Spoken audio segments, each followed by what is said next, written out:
It started when I moved into apartment 3B of the Halberd Arms building, a red brick pre-war complex that looked like it had been plucked from a noir film and left to rot just enough to feel romantic. I'd found it through a listing that seemed too good to be true: large windows, hardwood floors, and way below market value. The landlord said it had been empty for years. No one ever stayed long. I should have known better. The mirror was already there when I moved in. A tall, ornate piece bolted into the wall of the bedroom. Carved mahogany frame with delicate swirls that curled like smoke. It didn't match the rest of the apartment's battered charm. I assumed it was an antique left behind by the last tenant. At first, it seemed interesting. The mirror didn't show me, at least, not exactly. When I stood in front of it, I'd see a version of my bedroom that looked almost the same, but with tiny differences. A lamp was on when mine wasn't. The curtain swayed when the air in my room was still. And sometimes, I'd see people. Not reflections of people behind me. No, it was like watching a film. Someone walking across the room in the mirror world, someone who wasn't there in mine. A woman in a long, gray coat, pacing. A boy sitting on the bed, reading a book he never turned the page on. They never noticed me. Never looked this way. The historian in me, yeah, I was finishing my thesis on pre-war urban design, ironic, I know, chalked it up to a trick of light, old glass, or maybe a hallucination from stress and bad lighting. But I couldn't stop watching. I started taking notes. Documenting times and appearances. The figures always emerged around 2:14 a.m., never before or after. One night, I left my phone recording the mirror while I slept. In the footage, at exactly 2:14, the bedroom in the reflection shifted again. The woman returned. But this time, she wasn't pacing. She was standing still. Staring directly into the mirror. Directly at me. My heart hitched. I rewound the clip over and over. Her eyes weren't vague shadows or illusions. They were glass clear, ice pale, and locked on mine like she knew I was watching. Like she saw through. The next night, I covered the mirror with an old quilt and tried to sleep. I lasted 3 hours before I woke up drenched in sweat, heart pounding. The quilt had fallen. Or maybe had been pulled down, I'll never be sure. But the mirror was exposed again. And in it? The woman was closer. Right at the edge of the bed. The next day, I nearly convinced myself I'd dreamed it. Sleep paralysis, maybe. I even Googled it like some desperate amateur. But when I returned home from work, something was off. There was a smell in the apartment, like old roses and mothballs. The kind of scent that doesn't belong unless it's clinging to a coat that hasn't been worn in decades. I searched the whole place, every room, even under the sink. Nothing. But when I opened my bedroom door, the temperature dropped. It wasn't just cold, it was wrong. Like the kind of chill you feel in hospitals, or mausoleums. My breath fogged in front of me. The mirror, of course, stood uncovered. I know I'd thrown the quilt back over it before I left. I stared at the glass, expecting the woman again. But she wasn't there. Instead, there was a man. Older, maybe in his 60s, with a pinched face and slicked back hair. He was sitting on the edge of the bed in the mirror's world, head bowed, hands clasped like he was praying. The strangest part? The bed in the reflection was made with different sheets, floral ones I didn't own. I blinked, and when I looked back, he was closer. Not suddenly, not like a jump cut. Just closer. His eyes snapped up to mine. I staggered back so hard I hit the closet door. My reflection finally returned, pale and wide-eyed, as if I had replaced him. I didn't sleep that night. I kept every light on, locked the bedroom door, as if that could help, and slept on the couch with my phone flashlight on. At 2:14 a.m., the light in the hall flickered. Just once. I swear I heard footsteps from my bedroom. But I never checked. Morning came. I called the landlord, trying to sound casual. Asked if anyone had ever had issues with that mirror, hoping maybe someone had cracked and torn it off the wall. "Oh," he said after a pause. "That thing? It was built in. Won't come off without ripping the whole wall out. Some folks didn't like it. Others didn't seem to mind. Did anyone ever see things in it?" Another long pause. "Then, you should probably avoid staring too long. That apartment's got stories." He hung up. I didn't go to work. I didn't eat. I sat in the living room, too scared to go near the bedroom. Until around 6 p.m., when I heard the sound of something heavy fall in there. Like a piece of furniture had been shoved. I grabbed a knife from the kitchen, not because I thought it would help, but because I needed something, anything, and crept to the bedroom. When I opened the door, I swear on whatever soul I've got left, the mirror didn't show my room anymore. It showed a corridor. Dark, stone-walled, like the basement of a cathedral. Lit only by flickering candlelight. And down that corridor, 3 figures were walking. One of them was the woman in the gray coat. The second was the old man. The third was me. I stumbled backward so fast I knocked over the lamp on my nightstand. It crashed to the floor, splintering like a gunshot. But I didn't even flinch. I was frozen, staring into that mirror, into that corridor, that impossibility. The version of me in the mirror wasn't some dreamlike doppelganger. It was me. Same haircut. Same clothes I was wearing that day. He walked between the woman and the man, eyes vacant, arms limp at his sides like a marionette between puppeteers. None of them looked at the mirror. None of them saw me watching. But the corridor, it was changing. The walls breathed, almost pulsing. And the candles flickered like they were being snuffed one by one as the trio passed, plunging everything behind them into darkness. I did the only thing that made sense. I threw a sheet over the mirror. Not the quilt this time. Something thicker. Heavier. I even dragged my dresser in front of it. Then I left. I didn't pack. Didn't lock the door. I just left. I wandered the streets for hours, mind looping the same question: what did I see? I called a friend, Rachel. She's one of those people who always seems grounded, no matter what. A nurse with a resting face that could slap sense into the dead. "You sound awful," she said after I babbled something about reflections and doppelgangers. "I just need a place to crash. Just for tonight." She paused. "Fine. But you're explaining everything tomorrow. No haunted mirror crap." I slept on her couch, wrapped in a blanket that still smelled like dryer sheets and her perfume. For the first time in days, I slept through 2:14. But at 3:17 a.m., I woke to the sound of glass shattering.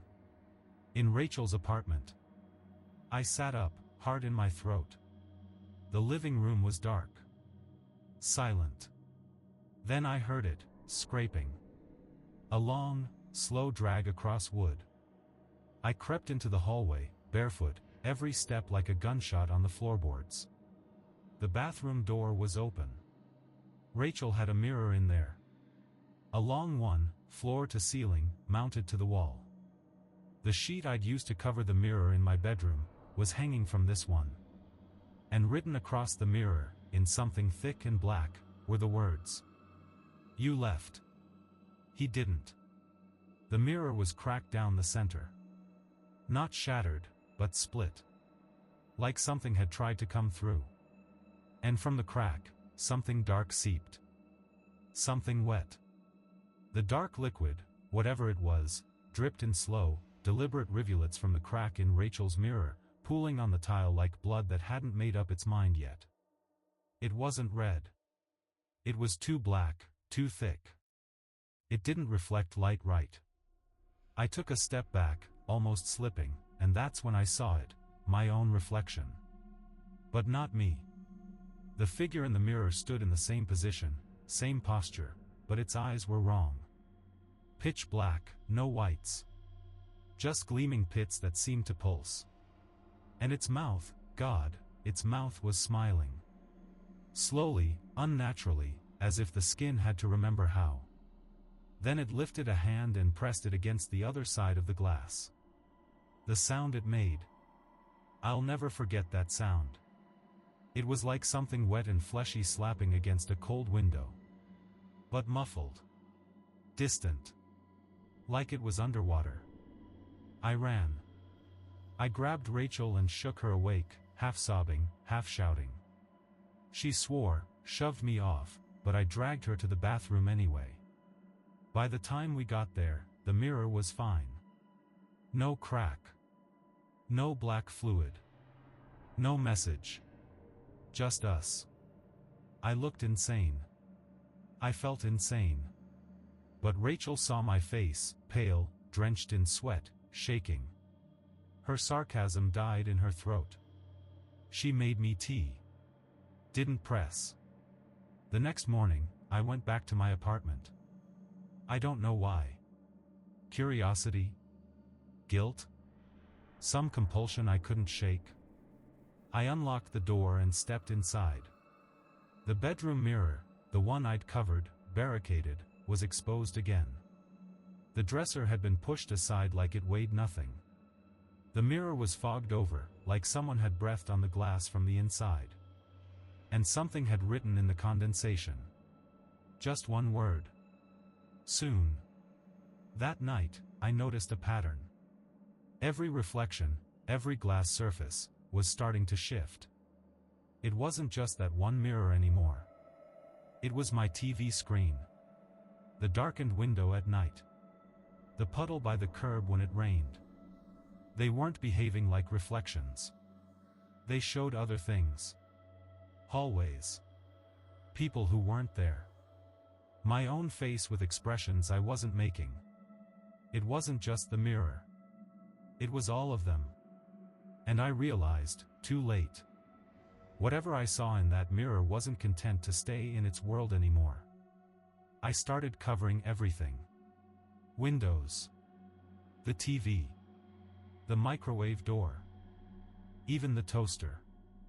Any surface that could reflect, gone. My apartment looked like a crime scene, every surface taped over with brown paper or covered in sheets like I was mourning the furniture itself. But it didn't matter. Because it wasn't about glass anymore. It was about me. The reflections started showing up in places that made no sense. On my phone screen when it was off. In the shadow of my coffee mug on the kitchen counter.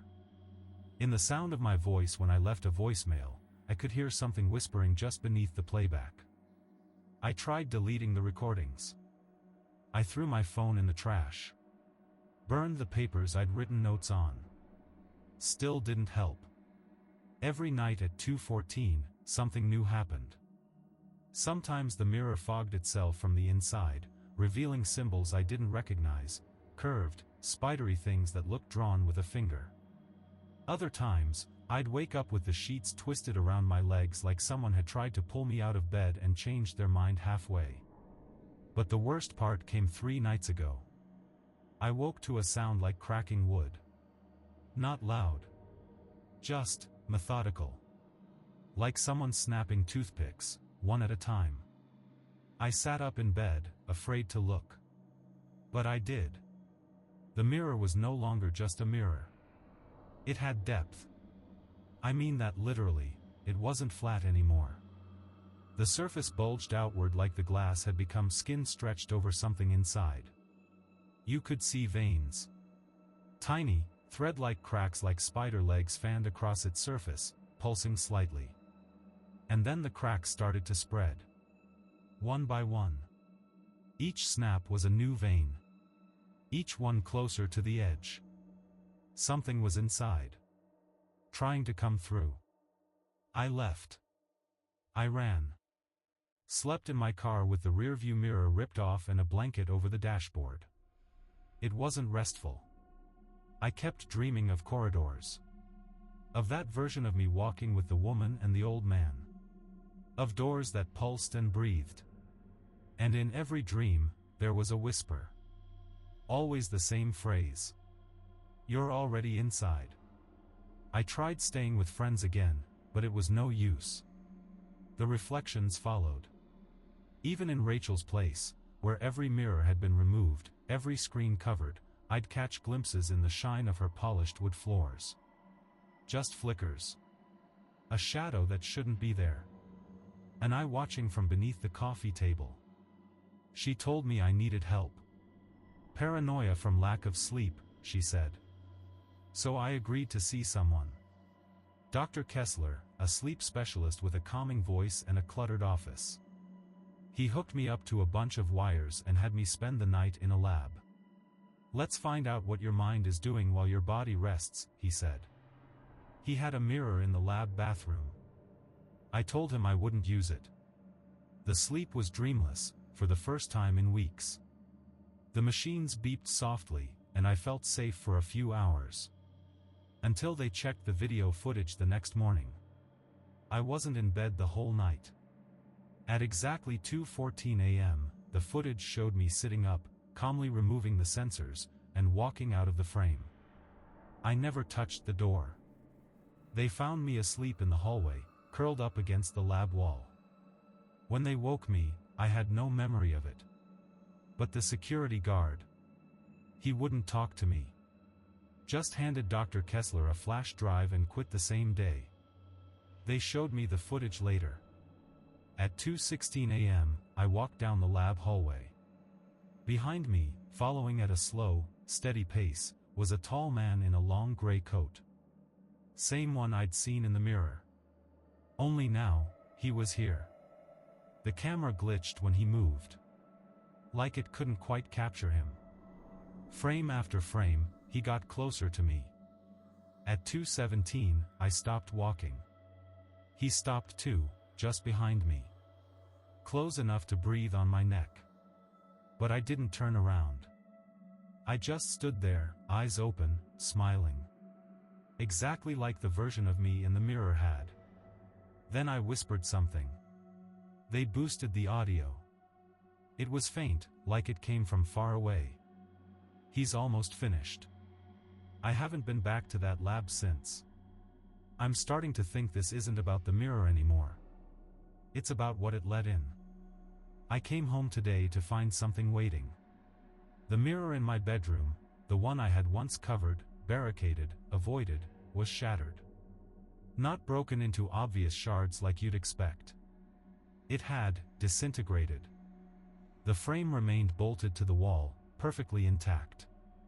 But inside it? Just a thin dusting of glass powder, like it had crumbled from the inside out. It looked like frost at first, until I got closer and realized it was moving.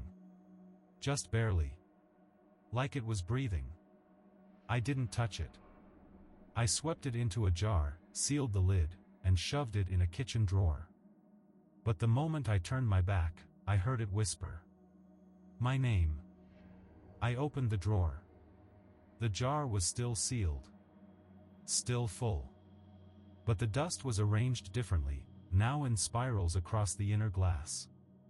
Moving like a clock. Always clockwise. That night, I finally decided to dig deeper. I pulled the mirror frame off the wall.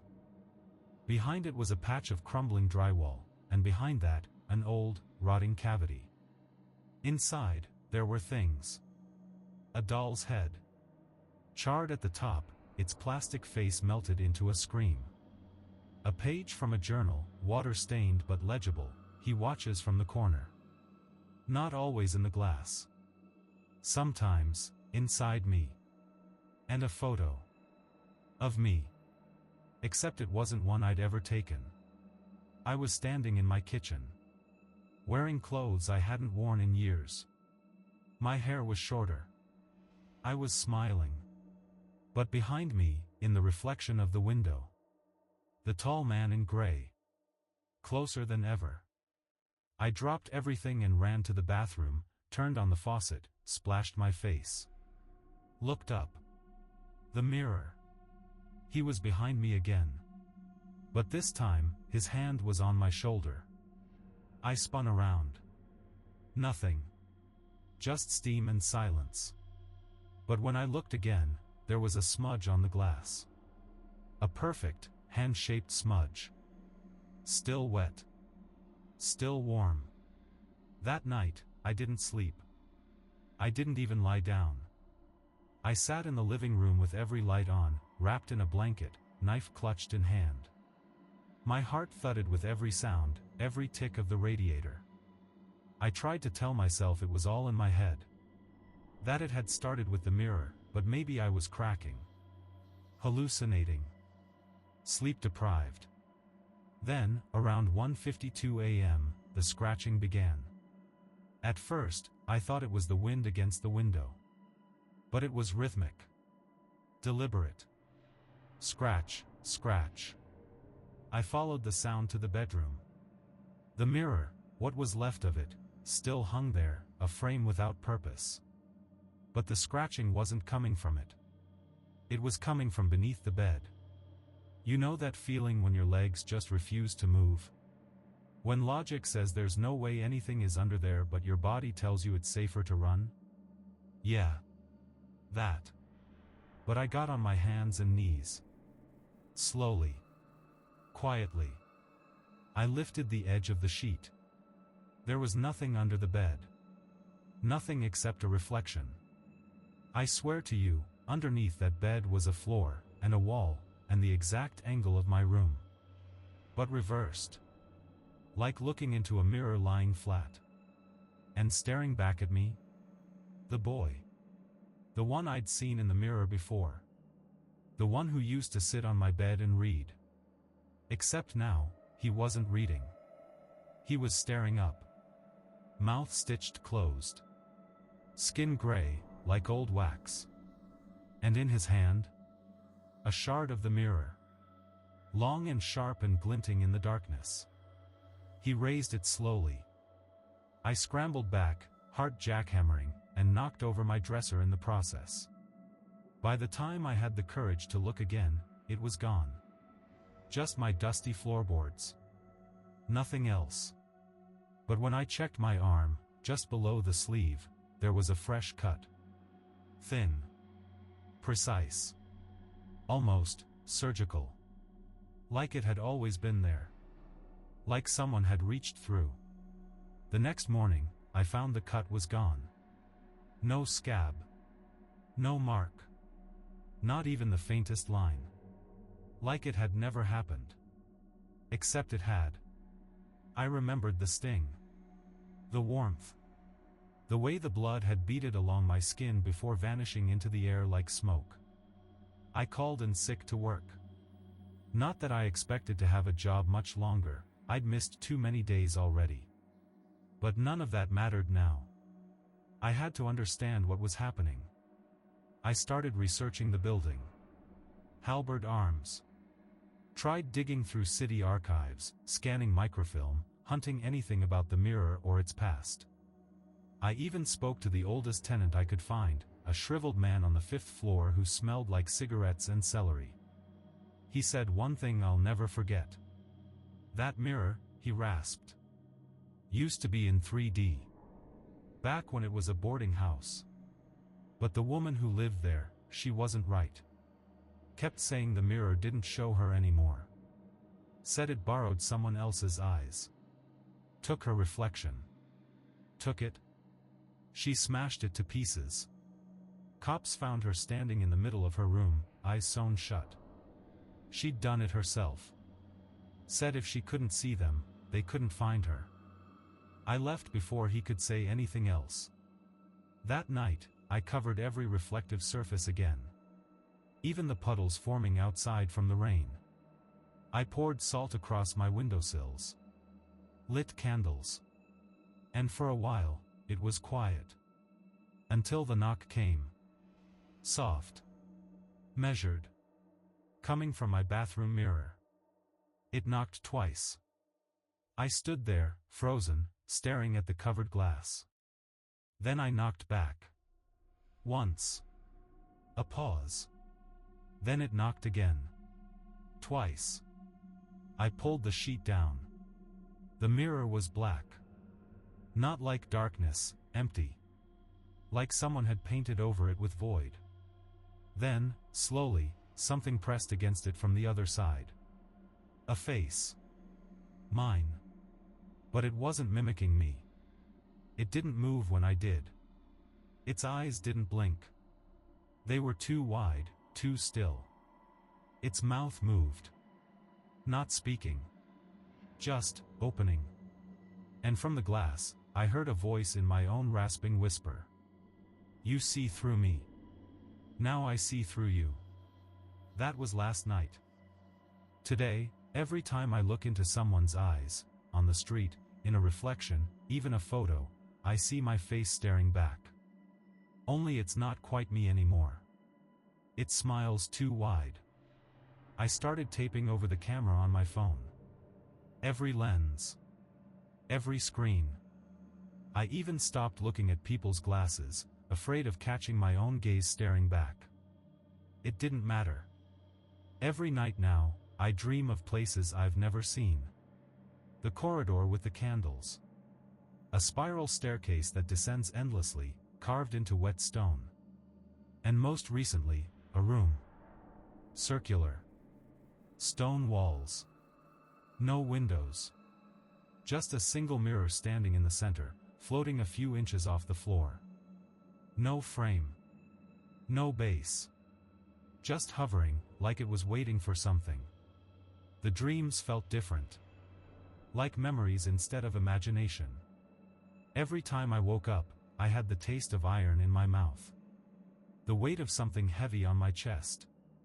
I went back to the building records. Dug deeper. Searched not just for tenants, but for incidents. A fire in 1978. A body found in the walls in 1954. And a photo, black and white, low-res, clipped from an old newspaper. The article didn't mention much, just a line about a hidden sub-basement not listed on any blueprints. But in the photo, I saw it. The room from my dreams. Same walls. Same mirror. And standing beside it, blurred from age, but unmistakable, was the tall man in the gray coat. Not aged. Not distorted by time. Identical. I couldn't breathe. I had to find that room. I pried open the floorboards in my closet, half expecting to find dirt or pipes. But instead, there was a metal hatch. Rusted, sealed with a single chain. The lock fell apart when I touched it. And beneath that hatch? A ladder. I climbed down. The air changed instantly. It smelled like wet stone and something faintly electric, like the buzz before a lightning strike. The walls were old brick, the mortar crumbling. I walked carefully, phone flashlight shaking in my hand. And then I found it. The room. Exactly as I'd dreamed. The mirror floated in the center, completely still, completely black. I approached. My breath fogged the air, though it wasn't cold. I whispered, "What are you?" And it answered. In my voice. But not from my mouth. From behind me. I turned slowly. The corridor behind me was empty. Stone. Dust. Silence. But I heard myself. No echo. No distortion. Just my voice, speaking words I never said. "What are you?" it repeated again, from the black mirror. But this time, it sounded curious. Like it wasn't repeating me, it was asking me. The mirror shimmered. Ripples moved across its surface like a pond disturbed by breath. And then, something stepped forward. Not through the glass. From within it. It was me. But the skin was wrong. Too smooth, too still. Like wax poured into a living mold. Its eyes were wide, glassy, unblinking. And in them, I swear, I could see hundreds of tiny reflections of other versions of me. Some screaming. some curled in corners. One lying still, with blood pooling beneath. "What do you want?" I asked. It smiled. Wide. Not cruel.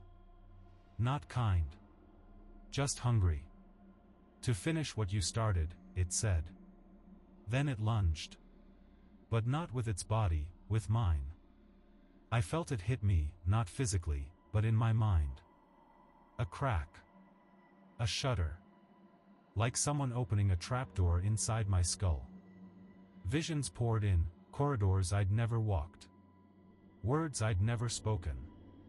Memories that didn't belong to me. A woman's scream. A mirror breaking. A door slamming shut behind me. I stumbled back, fell against the wall, gasping. When I looked again, the figure was gone. The mirror floated, silent. But now, its surface wasn't black. It showed my bedroom. Only, the bed was occupied. By me. Eyes open. Unblinking. And on the wall above the bed, scrawled in something dark and dripping, were 4 words. "One of us stays." I ran. Clambered up the ladder like fire was licking at my heels. My hands bled from rusted metal rungs, my breath came in ragged gasps. I didn't stop until I slammed the hatch shut, pushed my dresser back over it, and collapsed in the hallway, shaking. My phone buzzed in my pocket. I hadn't used it in days. The screen lit up. A notification from the front door app I'd forgotten I even had installed. "Motion detected at your door. 2:14 a.m. The preview image showed me. Standing in the hallway outside my own apartment. Smiling. I unplugged everything. Ripped wires from walls. Disconnected the power. But it didn't stop. Because when I went to the window to try and breathe, I saw him again. Across the street. In the reflection of a dark window. Just standing. Watching. Not moving. Waiting. That night, I boarded up the mirror space with plywood. Drilled it in until my arms went numb. I didn't care if it was insane, I needed to seal it. And for a while, nothing happened. No more dreams. No more voices. No more 2:14. Until tonight. I walked into my bedroom and froze. The plywood was still there. Untouched. But my reflection, in the tiny mirror above my bathroom sink, was smiling. And I wasn't. It lifted its hand. Waved. And I realized, my reflection wasn't in sync anymore. It had stayed behind. I avoided mirrors completely after that. Started brushing my teeth in the dark. Shaved by feel. I taped over my phone screen and left it off unless absolutely necessary. And still, I could feel it watching.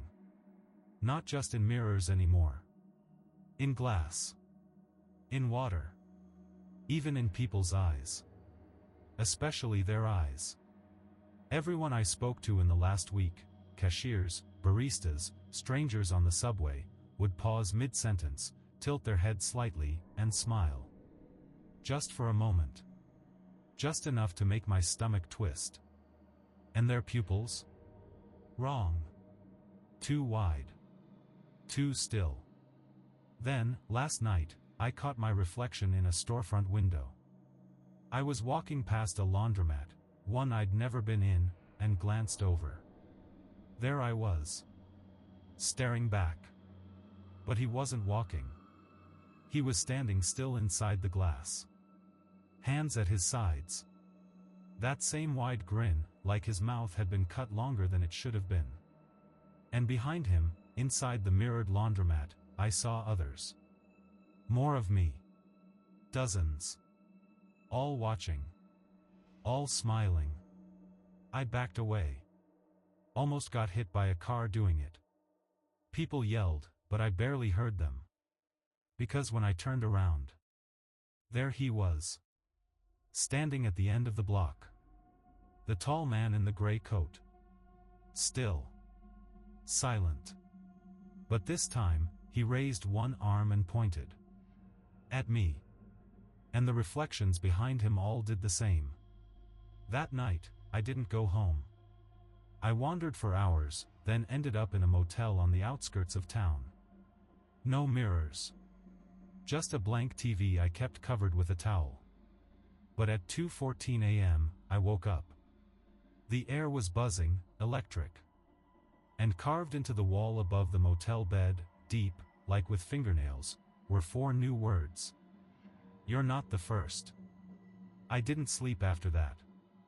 Just sat in the motel armchair, staring at the wall, heart thudding in time with the static that had crept into my skull. It felt like I was being watched from behind my own eyes. Like something else was breathing through me. When dawn broke, I drove. Nowhere in particular. Just away. Highways blurred, the sun casting long shadows that seemed to twist too sharply when they passed. I kept glancing in the rearview, but it wasn't my reflection staring back. It was his. And he was closer. At a gas station in the middle of nowhere, I finally broke down. Tried smashing every reflective surface I could. The rearview. The side mirrors. Even the chrome on the pump handle. And then I looked up. There was a security mirror mounted to the ceiling. Curved, domed, and wide enough to show every angle. Every angle. I saw myself, standing behind the counter. Not at the pump. Inside. Behind the glass. Watching me. I stumbled back and hit the pavement hard. A man helped me up, asked if I was okay. I tried to answer. But he flinched when he looked into my eyes. You've got someone else in there, he whispered. Then he backed away. Ran, even. I didn't blame him. Because I could feel it now. Something peeling away from me inside. Like my skin was becoming the mask instead of the container. I caught glimpses of things in my peripheral vision, flashes of corridors, flickering candles, other versions of myself stuck behind sheets of glass, all screaming silently. I kept driving until my GPS went dead. The phone screen glitched, flickered white, then black. In its place, one word appeared in blocky letters. Return. I looked up. I was back in front of my apartment. Even though I hadn't punched in the address. Even though I hadn't meant to come here. The windows were all covered. But the inside was glowing. And I knew, deep down. The breach was open. The door was unlocked. Not just ajar, wide open, like it had been waiting for me. I stepped inside, and immediately the air felt heavier, like I'd walked into the lung of something vast and alive. My apartment wasn't mine anymore. Every mirror was gone. Every surface had been stripped bare, except one. In the bedroom, floating where the old mirror had once been, was the mirror. The original. Whole again. No frame. No cracks. Just hovering there like a mouth waiting to open. The air around it shimmered with heat that didn't burn. I heard voices, my voice, Rachel's, the old man from 5th floor, dozens more, layered and overlapping in a chorus of things never said. The mirror rippled. And through it, I saw the corridor. The woman in gray. The boy with the stitched mouth. The old man with slicked back hair. And in the center of them all, was me. Eyes black. Smile wide. Beckoning. I should have run. But I didn't. Because I understood something now. Something that had always been true. I was never haunted by the mirror. I was the reflection. I stepped toward the glass. It didn't resist. It welcomed.